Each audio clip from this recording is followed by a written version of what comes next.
Right guys, back just a quick update on the Z20let going into my Mat 3 Astra. So basically this is just a few pointers of what people need to do for the conversion, because there's not much information out there of what's what and what you can run. So this is just a quick little video of what I'm doing. Basically, because obviously my engine is power steering bike pump, all this, the aircon, the power steering pump, the engine mount is all X20 XEV. I've used X20 XEV off my engine, the alternator, because the ribs are different to the GSI Z20let. So then I've had to use the bottom pulley to match. But basically, from the X20 XEV to the Z20let GSI turbo engine, it's all bolt on. I haven't had to customise anything, all the holes are already there. I'm running the VXR turbo, and I've got VXR injectors going in there. So basically, they'll all bolt up sweet.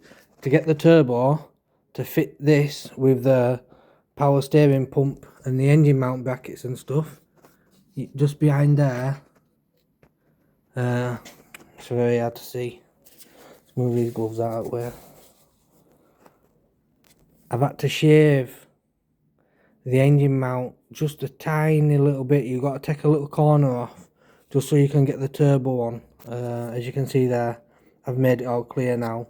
That pipe's capped off, but I'm taking that back off, and I'm going to put a forge recirc valve in there, because previously it were capped off, and then when I've sent the turbo off for redoing, it's come back as it was, and then I realised it's had the capping on. So I'm going to get a forge recirc valve for there so I can get it back on.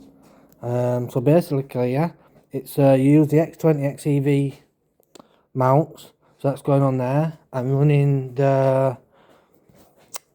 F20 gearbox, so then I'll have to use you have to use the Z20let flywheel and pressure plate, but you have to use the X20 XEV pressure plate, clutch friction plate, so then you can use the F20 gearbox.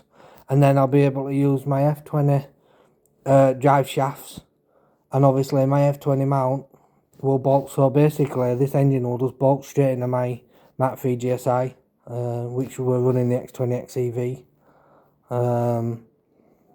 Yeah, so I'm on with it now. All I've got to do left now, I've got to change the crank seal.